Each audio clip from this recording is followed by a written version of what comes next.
Cockpit Talks, episodio 1. ¿Preparados? ¿Listos? Acción. Ya puedo empezar a hablar, ¿no? Perfecto. Bueno, bienvenidos a Cockpit Talks. Estos es un espacio para tener conversaciones de aviación a través de la visión de nuestros invitados. Mi nombre es Alexander Suárez, soy un apasionado por la aviación, por los negocios y sobre todo por hacer aviación corporativa en Venezuela. Hoy vamos a presentar a un gran amigo, muy querido, un profesional que admiro, una persona sumamente importante tanto en mi vida profesional como en mi vida personal, de altísima experiencia.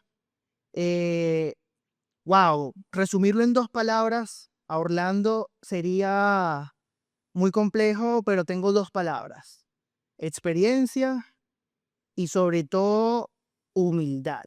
Es increíble encontrar una persona con tanta experiencia en la aviación que tenga, después de más de 15.000 horas de vuelo, la capacidad de corregir, la capacidad de aprender, la intención de seguir aprendiendo. Y por eso, bueno, más que un amigo, quiero explorar este primer episodio contigo.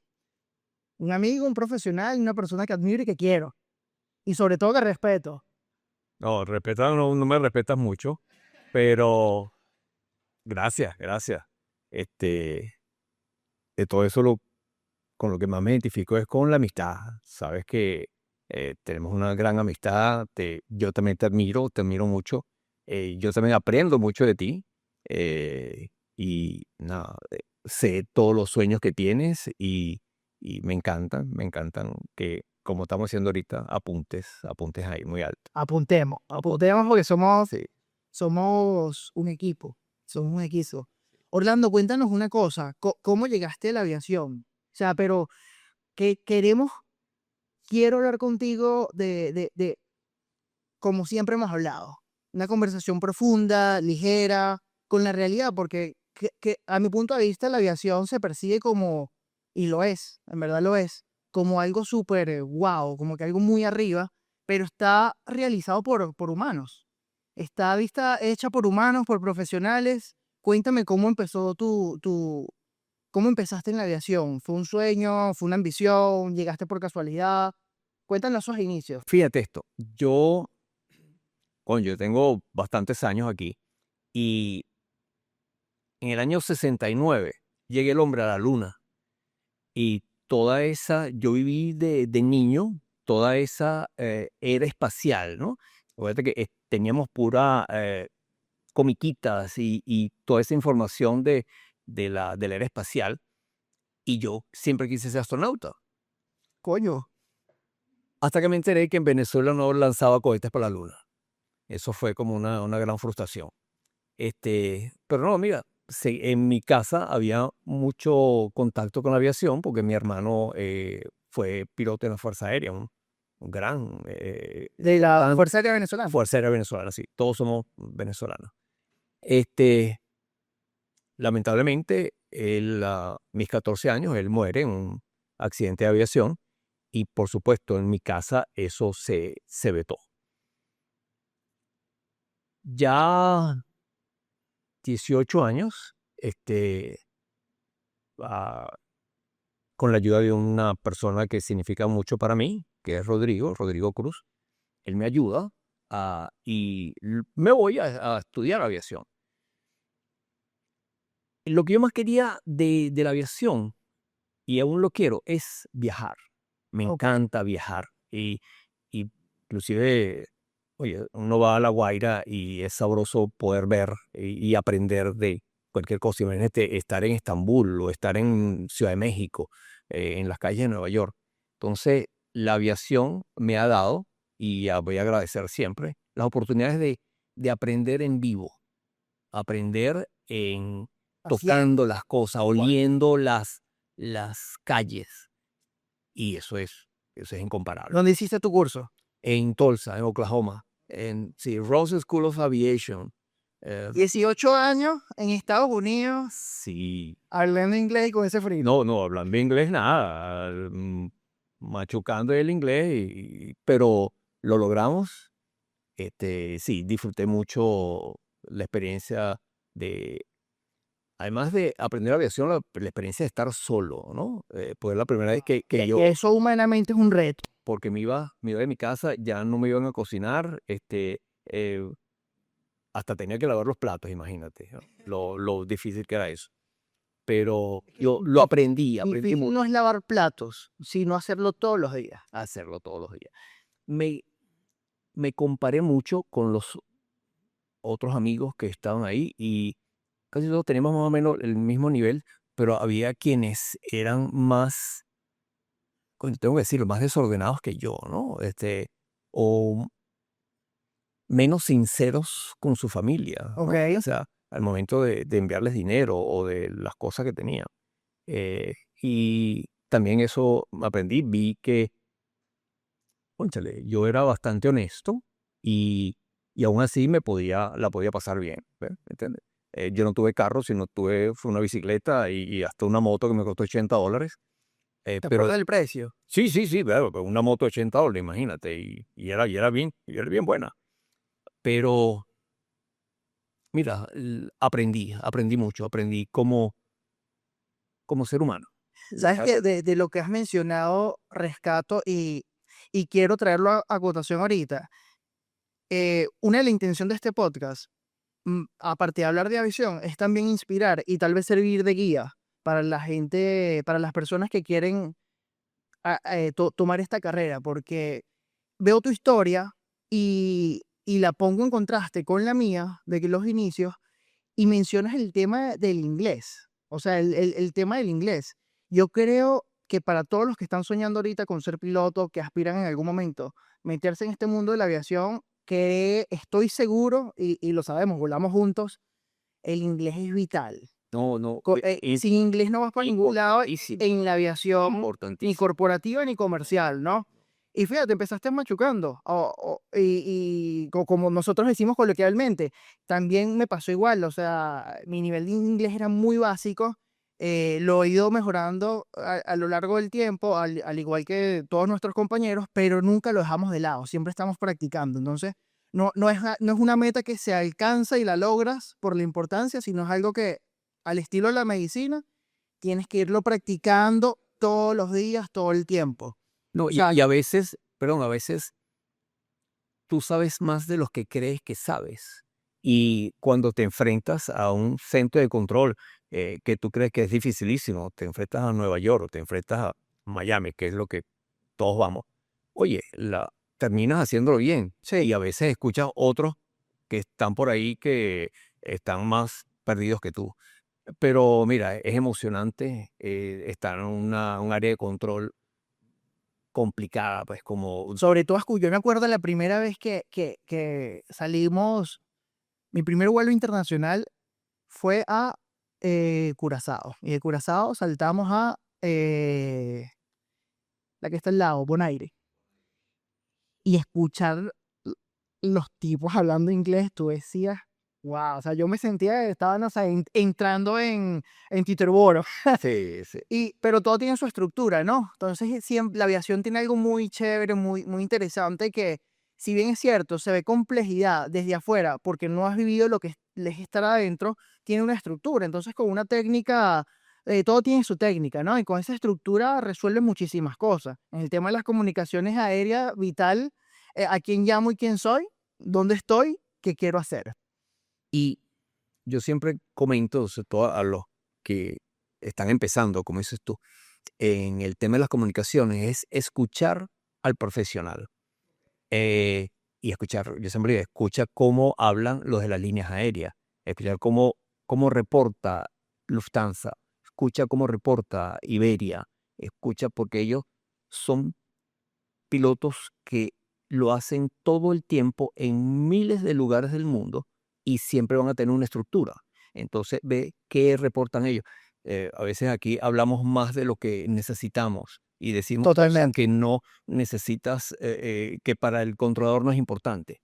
Y mantener la comunicación lo más corta posible y precisa. Entonces escuchar eso a los profesionales, como escucharíamos la indicación de un buen médico. Yo lo resumiría corta, precisa y oportuna.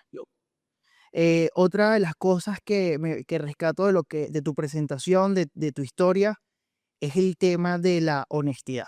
Fíjate que ahora vamos a hablar un poquito del tema humano, que tú dices, mira, yo cuando estaba en Estados Unidos empezando, me di cuenta, o sea, valoraste el tema de la honestidad, en ese caso, en ese momento con tu familia, ¿no? Eh, wow, ya ahorita de este lado que nosotros estamos con nuestra empresa, con Alfa Sierra Air, que estamos haciendo valoraciones para el proceso de selección de tripulaciones nuevas, todo esto, la importancia que tiene los valores en las personas, ¿no? O sea, en la carrera, esto también tiene su ética, la responsabilidad que tú tienes como piloto al mando, como capitán, como comandante, eh, es una responsabilidad y nos ha pasado. Yo he sido tu copiloto y de las cosas que me marcan y que me recuerdan son que, no, que en ciertos eventos que ahora mismo no recuerdo, pero recuerdo esta frase que una vez me la dijiste. Eh, fíjate, el error fue tuyo, pero la responsabilidad es mía. Entonces lo voy a asumir yo y quiero que aprendas de esto. Mi experiencia de vuelo no ha sido solo contigo. He tenido otras experiencias de vuelo que el mismo aprendizaje, el costo de ese aprendizaje ha podido ser, mira, un lío, por ejemplo, o un escándalo. Pero bueno, eh, como siempre yo digo, hay que rescatar lo bueno y es una de las cosas que destaco de lo que para mí es un buen profesional. Eh, Orlando, ¿tú te acuerdas cómo nos conocemos? Honestamente. Honestamente no. ¿Qué es lo que recuerdas en tal caso? Yo creo que nuestro vuelo y que los dos nos acordamos, creo que paso a paso ese vuelo fue el que hicimos rescatando aquel alemán que venía de Los Roques, Estaba pescando. estaba pescando, ¿cómo es que se llama él? Marteria. Marteria. Pues es un nombre artístico. Ese es un Bertito, un DJ, cantante alemán muy, muy famoso allá, que lo llevamos a Trinidad. A Trinidad y Tobago. Estaba cerrando el mundo. Eso fue en los tiempos de la pandemia. Eso fue un día antes de que se decretara la pandemia mundial. Lo interesante de este vuelo es que este vuelo no fue llegar a Trinidad. Este vuelo duró 2 días. Sí. No, y tenemos que buscar también a Luis, A Luis. ¿verdad? Totalmente. Y llegamos a Trinidad, eh, tengo que decirlo así. En Puerto España nos recibieron con la característica antipatía Sí. y no nos querían recibir, sobre todo no querían recibir a Martelli, al alemán.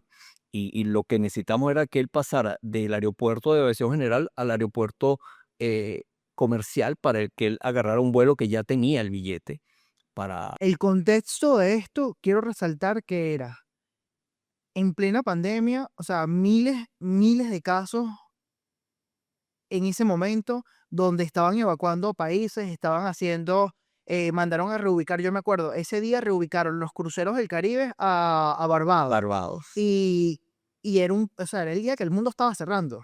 Entonces, en medio de la angustia y que los primeros casos, los casos cero fueron en Europa, yo creo que eso motivó también, siendo un poco abogado del diablo, motivó a que nos cerraran la puerta sí, en la cara, tal cual, a no recibir a nuestro pasajero. Una anécdota de ese momento es que eh, él hablaba con el embajador de Alemania y el funcionario de Trinidad no quería hablar con él, no le aceptaba nada, sino ustedes siguen deportados, tienen que irse para donde... No admitidos, recuerdo. No admitidos. O sea, Exactamente, ustedes fue no son pasajero no admitido. Y Marteria me dice, ajá, pero ¿qué se hace en estos casos? Y mi respuesta fue, es la primera vez que esto pasa en el mundo. Entonces no habían antecedentes. Y nada, pues tuvimos que regresarnos a Caracas, a Maiquetía, y al día siguiente ir a Barbados. Recuerdo que nosotros le pedimos a ellos, porque en el medio del cierre del mundo, nosotros en Trinidad y Tobago vayamos como a las 5, estuvimos hasta el atardecer, que como no admitido en zona, en área, Son estériles. en área estéril del aeropuerto, eh, el pasajero comenta, me dice, mira, están evacuando a todos los alemanes de los cruceros en Barbados. Barbados está al lado de Trinidad y Tobago, están bien cerca. Y no nos dejaron pasar flight plan para Barbados para dejar el aeropuerto, sino dicen, ustedes son no admitidos, tienen que regresarse de donde salieron, que realmente es la regulación, pero bueno, cerrando el mundo, fueron un poco flexibles en ese momento y nos regresamos nuevamente a Maiquetía. Sí, exacto, porque su palabra fue, yo los estoy deportando. Exacto. Y de esa manera ustedes tienen que regresar al punto donde vinieron. Tal cual, tal cual. Y berro. En cambio que cuando llegamos a Barbados, la atención fue totalmente distinta. Todo el mundo estaba bien abierto a lo que a recibirnos. La cantidad de aviones de Lufthansa que había Con ahí. toda la fila, yo me acuerdo, tengo una foto de eso. No, había aviones grandes, 77, 87, Me 747. acuerdo llegando a Barbados, nosotros regresamos a Maiquetía en el atardecer y ya por Crew Duty teníamos que descansar y lo más próximo a salir fue empezar a hacer customs a las 4, 5 de la mañana y estábamos a las 6 en el aire vía Barbados. O sea, dormimos lo que teníamos que dormir por regla y de una vez salimos a Barbados. Llegando a Barbados, recuerdo, en la aproximación, o sea, era una fila de cruceros más de lo normal en el puerto y la razón era esa, que estaban evacuando el mundo. O sea, estaban evacuando el mundo y yo me acuerdo, esa imagen fue, yo dije, perro, ¿qué va a pasar? Después de eso, De ahí de Barbados regresamos a Trinidad. a rescatar a Luis González. Sí, a esperar a Luis, que llegó tarde en la noche.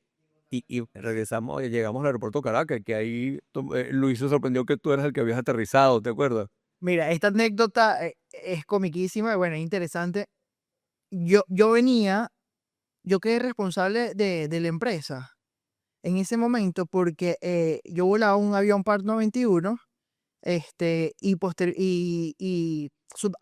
esa empresa subarrendaba otros aviones, ¿no? Los cuales yo también volaba. Y el dueño de la empresa, que era mi jefe, me dice, mira, te vas a quedar a cargo de las operaciones y, bueno, coño, la suerte de siempre, te quedas a cargo y cierran el planeta, o sea, algo que nunca había pasado. Entonces, me acuerdo que él fue mi instructor, mi mentor, una persona que recuerdo con muchísimo cariño, fue el que me enseñó, o sea, fue el que me inculcó la cultura de trabajar bajo presión, presión real en aviación, pero es un señor sumamente estricto. Y yo acumulé unas 600, 700 horas volando un navajo con él y aterricé, ¿qué? 5 veces con él. O sea, aterrizaba muy poco, o sea, me daba muy poco la oportunidad de tomar el avión pero bueno, una de las cosas interesantes de esa experiencia que le agradezco profundamente fue que cuando regresamos de Barbados a Trinidad y Tobago, él logró regresar de España hacia Trinidad y Tobago y lo montamos en el avión. Y una de las características, Orlando, que admiro y respeto profundamente y que me hizo cambiar mi percepción de aviación fue que, mira, la aviación es fácil, la aviación es sencilla, todos lo podemos hacer. Y es algo que quiero transmitir en este podcast.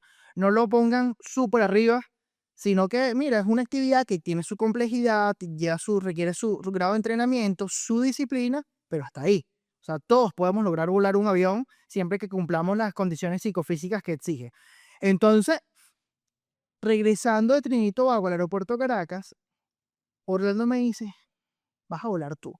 Voy puesto derecho, de pasajero viene quien era mi jefe, y hacemos el procedimiento, me acuerdo, el procedimiento RNP Yankee de la... No era RNP, era De- TDR, pues no existía. Exactamente, Y era de noche ya. hicimos el procedimiento BOR, entramos nocturno al aeropuerto Caracas, a nuestra base, y hacemos el procedimiento, hago el arco, y aterrizo. Mire, yo no he aterrizado tan bonito en mi vida como ese día.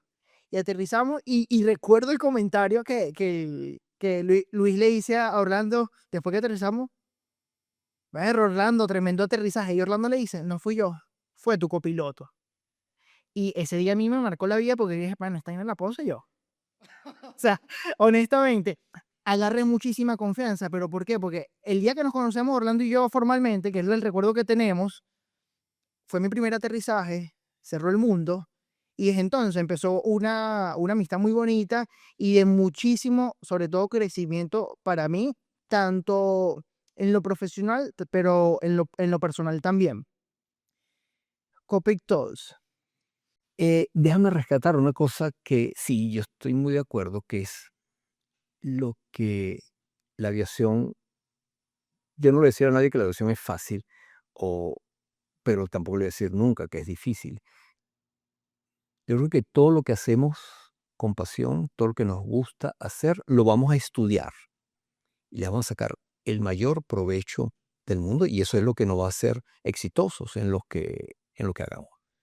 Para mí lo más difícil de la aviación es llevar la caja chica. No, simplemente porque no me gusta hacerlo, ¿me entiendes? O sea, y por eso aquí en la economía y el exitoso en los negocios eres tú, porque te gusta eso y te identificas con eso. Pero Me gusta Excel. te gusta el Excel. Eh, pero mira, pintar una pared, reparar un carro, pues armar todo este tinglado para esta grabación es muy difícil, Sí, no, porque yo no lo sé hacer. ya, yo entré a esto y cuando veo esto armado, yo digo, o sea, siento que es mi primer vuelo solo. Exacto. ¿Te acuerdas de tu primer vuelo solo? Sí, sí, sí me acuerdo, ahí en Tulsa, en el aeropuerto de Riverside. A mí se me olvida el inglés ahí. Ah, sí, sí, sí me acuerdo. Me acuerdo que el avión se sintió más liviano. Me recuerdo eso en el primer vuelo solo también. Si es esa diferencia. Y me acuerdo que fueron 3 muy buenos aterrizajes. Este, Después me acuerdo la primera vez que fui a lo que llaman el área de práctica, que era todo el sur. Oklahoma es una gran, gran planicie. Ahí mm, no ves una montaña nunca, hay muchos lagos. Y, y mira, lo disfruté. Yo toda mi vida. ¿No te dio susto? Yo sí estaba nervioso, o sea, me sentí nervioso, pero en un momento donde Y yo creo que es el enfrentarte mm, lo puedes comparar con la primera vez que manejas solo, ¿no? La primera vez que le quitas el carro a tu padre sin permiso. nunca lo he Eh, hecho ni lo volvería a hacer. pero hay emoción, pero yo no recuerdo miedo, sí mucha emoción, pero no, tal vez no era la emoción tipo miedo. Hasta antes de entrar al podcast estuvimos hablando con nuestra gerente de seguridad operacional, Carelia, que es increíble, la vamos a tener de invitada más adelante. Estábamos hablando del miedo y una palabra que la consideramos también importante en la aviación, la euforia. El miedo puede ser por lo malo, o sea, son temores, todo eso, pero la euforia también es un valor que debemos sopesar en la aviación. Tienes un día súper bueno, te pasaron cosas increíbles, eh, todo fue positivo. Salió un vuelo y de repente se vale decir que no. Mira, no quiero volar hoy. El saber decir que no es sopesar las emociones. Viene una pregunta. Permíteme interrumpirte ahí, porque quiero rescatar eso. Esto es una conversación muy interesante que tuvimos con Carella. Y sí, la euforia es peligrosa, y, y no porque te haya pasado algo malo, sino porque te pasó algo demasiado bueno. Y no vas a estar, como decimos en el aquí y en la ahora, o sea, no te vas a entregar a tus instrumentos a lo que está pasando, sino porque te estás pensando en lo que bueno o malo que te pasó allá. Pero eso también vamos a llevarlo a las pasiones. Y lo que dijimos, que esto no es difícil, pero un médico también le puede estar pasando eso. Un policía, ¿me entiendes? Un plomero, pensando en otra cosa, le da más duro a la llave y lo rompe. ¿Cuál es la diferencia de nosotros? Que si el plomero rompe la llave, simplemente tiene que comprar otra. O si el médico se pasa, cónchale, el que se va a morir es el que está en la mesa. Qué crudo, ¿no? Sí, sí, no, Tal te lo estoy diciendo, que es así. Y si al policía, oye, sí, porque esto, pum, se le va el tiro, va a matar al que está allí enfrente. Pero si nos equivocamos nosotros, el tiro viene para acá. 100%. Y para allá y para Si, los de avión. si te pelaste con el bisturí, Listo, listo, acuérdate. te va a tocar a ti. Entonces, eso es lo que nos diferencia de las emociones en esta profesión. Totalmente. Y es un tema también muy cultural, ¿no? O sea, la aviación es dinámica. De hecho, el modelo Shell te lo escribe en papel. En el medio está el liveware, que eres tú, e interactúa con el software, que son los procedimientos, la tecnología, con el hardware, que es el equipo, pues puede ser el avión, con el environment, o sea, con todo. Pero en el medio estás tú. Entonces, la aviación se hace también bonita porque siempre lleva con el factor humano consigo. El factor humano consigo y está sometido a un contexto que puede ser cultural, que puede ser medioambiental o puede ser la relación de todo lo que te acabo de mencionar. Y todo afecta. Entonces, ¿qué es lo difícil de ser piloto para ti? La familia. El no estar, el no llegar todas las tardes, el cumpleaños que te pierdes, has perdido dinero y has podido recuperar dinero. Por el momento que pierdas tiempo, nunca lo vas a recuperar. Totalmente, Entonces, eso, totalmente. No, lo más difícil es eso. ¿cómo asumes el error en tu vida? ¿Cómo los asumo? Tratando de aprender. O tratando no, aprendiendo. Hágame bien. Y a veces yo mismo me digo, invocando a cualquier ser superior en el que creamos, ¿qué tengo que aprender de esto? Y a veces no tienes la respuesta inmediata, pero ¿qué tengo que aprender de esto? A veces y lo he dicho llorando, y lo he dicho Por con la rabia. es el capitán de 16.000 horas llora. Quisiera llorar más, Ok. en realidad. Quisiera llorar más, porque he visto que eso sí te, El, el ego, te lo mencioné mientras decías tu idea que me encantó. El ego en la aviación es complicado. El ego en los aviones, en el ingeniero, en el técnico, en el hombre, en los tiempos de ahora, en el feminismo. O sea, el ego lo tenemos todos. Pero en aviación nos puede llegar a salir muy costoso, bien sea por material, bien sea incluso, yo creo que a veces por ego, que se nos queme una turbina, Dios no lo quiera, por favor, es más económico que el daño que te hace en tu personalidad, el no saberlo manejar. el no saberlo manejar. O sea, es lo material, es lo más económico, porque nos puede costar vida, nos puede costar amistades, nos puede costar relaciones. Cónchale, me tengo que salir de la aviación un momentico para... Yo aprendí mucho el ego con Kabbalah. Una gran amiga me introdujo, me lo enseñó. El ego es importante. Eh, el ego, para que esta luz encienda, necesita un positivo y un negativo. Y uno no es ni bueno ni malo, pero los dos son necesarios. Entonces, el ego y la humildad son esos polos que tú necesitas para que algo ilumine. Pero si tú tienes más de uno, más de otro, la luz no va a encender. ¿Qué pasa? Es que sí, la sociedad, las comodidades, es un ego que te trata de llevar, pero tú tienes que controlarlo. Y como dice, en muchos sentidos, tanto en lo personal, tus relaciones, en la aviación, es el yo soy más que nadie porque y tú no eres nadie, eso se usó mucho antes que existieran todos estos CRM, SMS, y hubieron muchos accidentes por eso. Cualquiera puede buscar el accidente de Tenerife, de los 2747, el accidente que pasan ahorita mucho por Instagram, que es el de un avión de Viasa que está operado por Avenza en ese momento, que se cayó De Maracaibo. en Maracaibo, en Grano de Oro. Eh, muchas cosas y a veces se oculta la falta de conocimiento con ego.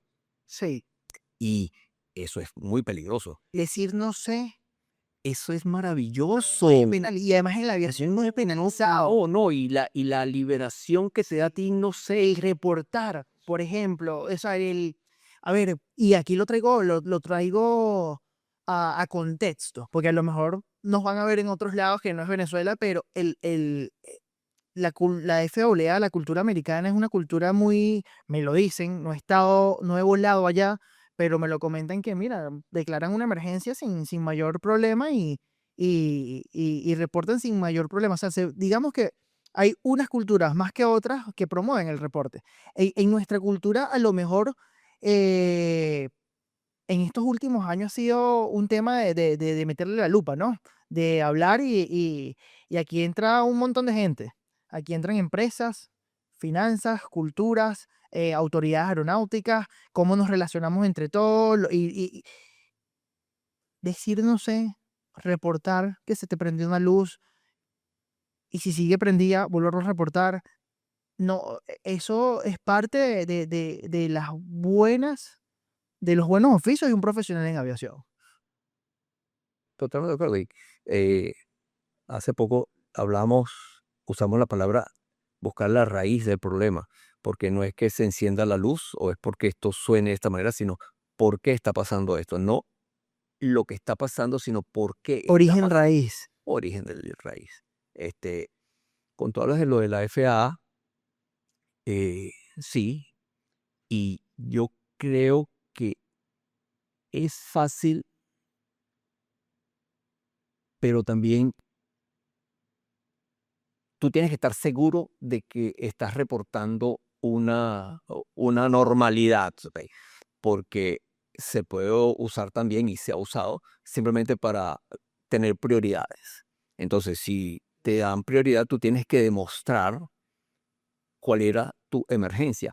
Pero a lo que Pero ese es el otro extremo, ese es el extremo de la ya te aprovechas de la flexibilidad y de que no es punitivo. no es punitivo, pero si no puedes comprobar o demostrar en este caso cuál era tu verdadera emergencia, puede ser penado.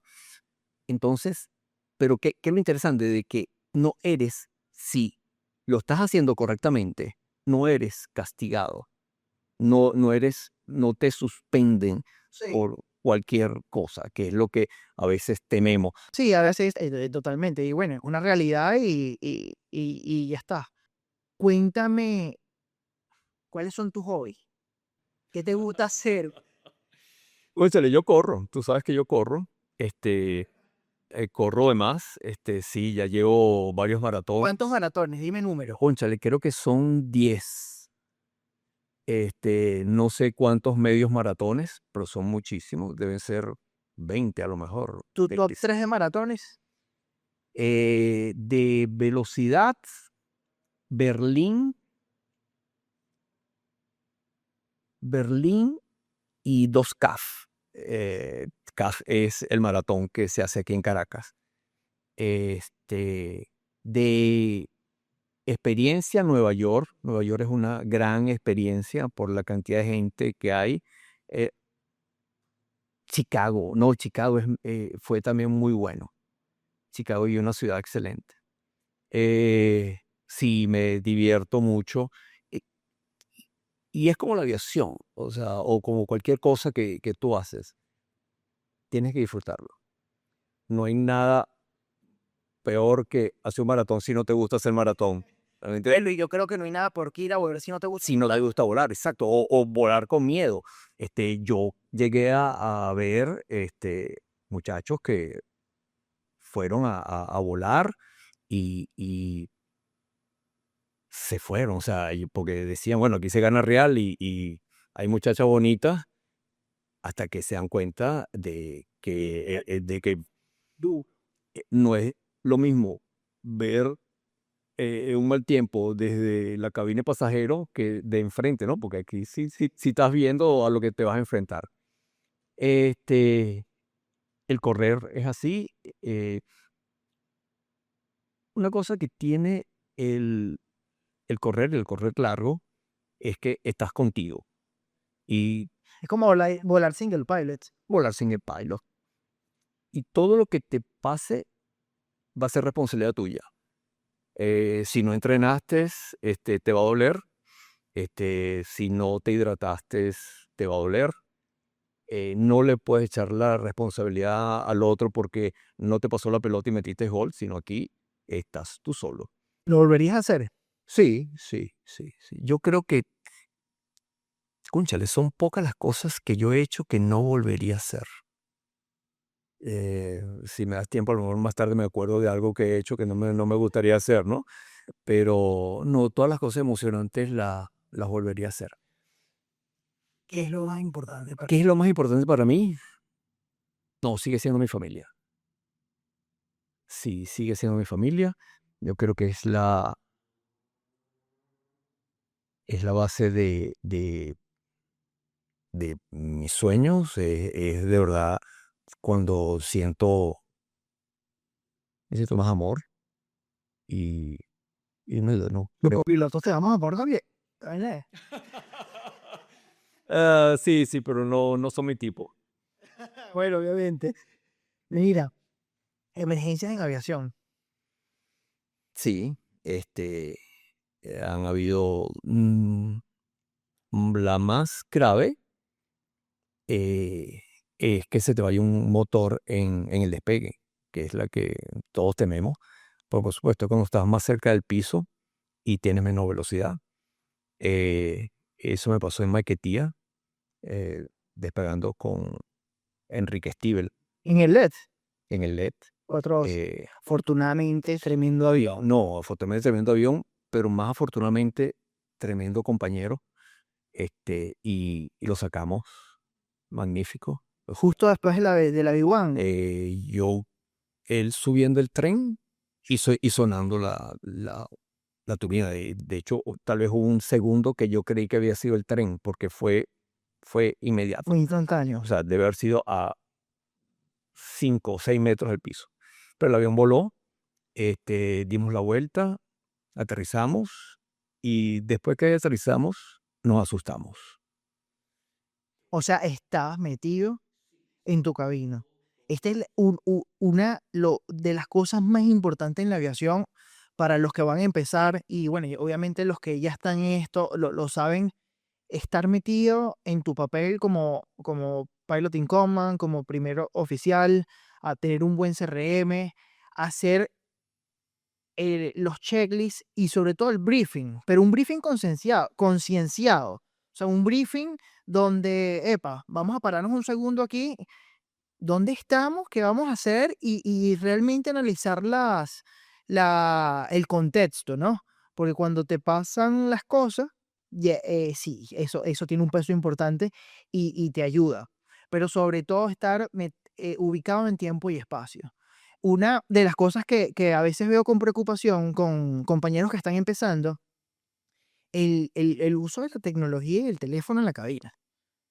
Y les digo, o sea, vamos a poner esto coño, no utilicen los teléfonos, vamos a hacer lo que realmente se llama cabina estéril, que es alejarnos de todo el tema tecnológico, a menos que sea necesario para la operación, pero estar metido en la operación como tal, ¿no? Un consejo para los que están iniciando en aviación, esto se toma en serio desde el inicio, desde el avión pequeño, desde el single engine, al igual que el taxeo. Sí. Hay que taxiar por la, Por la la- raya amarilla. por la raya amarilla, tal cual. Pero fíjate que yo estoy de acuerdo contigo, pero la cabina estéril está antes de los aparatos Sí, celulares. 100%. Y es que es estar en lo que está pasando. O sea, no es ni siquiera el cuento del matrimonio, ni el hacer otra cosa, sino es estar aquí. Y eso está comprobado que es muy importante. Pero con todo lo de la tecnología, y yo creo que hay que tocar el tema, que es los avances tecnológicos que están habiendo en la aviación y que a veces hay quienes se están quedando atrás. Yo considero de que yo he tratado siempre o estoy tratando siempre de estar con los avances ah, por cuestiones económicas. Tal vez en Venezuela no hay la tecnología de punta, o sea, tal vez nosotros tenemos 3 generaciones de tecnología atrasados, pero tenemos que estar ahí, tenemos que estar en el iPad. O sea, ya tú no puedes estar viendo aproximaciones en papel. Tienes que tener tu pantalla, saber interpretar o saber manejar lo que está en tu pantalla. Y eso te va a ayudar a Aumenta tu conciencia situacional. que es porque un factor, ya algo más grave. en la escuela nos enseñaban a escanear los instrumentos. Ahora tienes una sola pantalla donde los puedes ver las 4 funciones importantes en una sola pantalla. Pero si no estás familiarizado con lo que está pasando, te puedes matar. Y termino con lo que tú dices de los que están volando, y desde el single engine, desde el 172 o los del Cherokee que están aprendiendo a volar. Cónchale, que siempre se acuerde que el cañón los está mirando. Exactamente, tal cual. Para finalizar, Orlando, wow. Si echamos una mirada al pasado, todo lo que hemos volado, cuántos lugares hemos conocido, la cantidad de gente con la que nos hemos relacionado, para momentos gratos y otros no tan gratos, la cantidad de ponderaciones antes de despegar o después de aterrizar que hemos tenido que hacer, el proceso de toma de decisiones. La aviación es increíble a mi punto de vista, nos apasiona. Y lo particular de nosotros, Ana, somos venezolanos. Estamos en Venezuela, no nos hemos ido, vivimos aquí, hemos apostado todo por este país, sin diferenciaciones políticas, de credo, de religión, de género. A mí me apasiona este país, me encanta. O sea, profundamente todos los días me levanto y yo digo, yo quiero vivir aquí. O sea, todos los días. Yo quiero que mis chamos crezcan aquí, yo quiero que mi familia crezca aquí. Me parece que tenemos cosas fabulosas como sociedad. Creo que los colegios aquí, la educación es muy buena. Yo creo que el talento humano aquí es increíble. Nos pasó ahorita con las entrevistas a las nuevas tripulaciones, que son chamos que acaban de salir de la escuela. Imposible no salir inspirado con lo que te dicen. Para ti, ¿qué representa Venezuela, este país? Fíjate, voy a empezar igual que tú, que es que somos pilotos y estamos en Venezuela. Y si volar es bonito, porque, oye, nadie que no esté en una cabina se puede imaginar la cantidad de colores, de nubes grandes, pequeñas, lo lindo que es la lluvia, ¿entiendes? Imagínate volar y todos los paisajes que hemos visto nosotros en Venezuela desde la cabina. Es una locura. ¿Entiendes? No, es En un maravilla. día hemos visto los Roques, Canaima Y sí, y los médanos de y Coro. ¿entiendes? Y los ¿Entiendes? Meterte de Isla dentro de Sierra. Mérida. Increíble, eso es lindo. Las Carolina, o sea, entrar dentro del Salto Ángel y verlo aquí, ¿me entiendes? Eso es maravilloso. Entonces, eso es lo que, el paisaje que tienes, pero también tienes la gente. O sea, sí, como tú dices, nosotros hemos conocido muchísima gente y la que nos falta por conocer. Y tenemos grandes recuerdos de toda esta gente que como tú, como yo, cónchale, yo no quiero usar la palabra apostamos, porque Creemos, puede ser. creemos, invertimos nuestra vida, invertimos nuestro esfuerzo en Venezuela, porque hace rato también hablábamos de que aprendemos con las equivocaciones. Entonces, yo creo que como venezolanos también hemos aprendido de las equivocaciones y ya no vamos a hacer lo que éramos. Vamos a ser mucho mejores de lo que éramos y mucho mejores de lo que otros son. No estamos solos en este viaje. Cockpit Talks es presentado por Alfa Sierra Air, donde cada vuelo es una experiencia única. Su compromiso con la seguridad operacional, la innovación, la puntualidad y el servicio al cliente te lleva a tu destino con comodidad, eficiencia y sobre todo confort.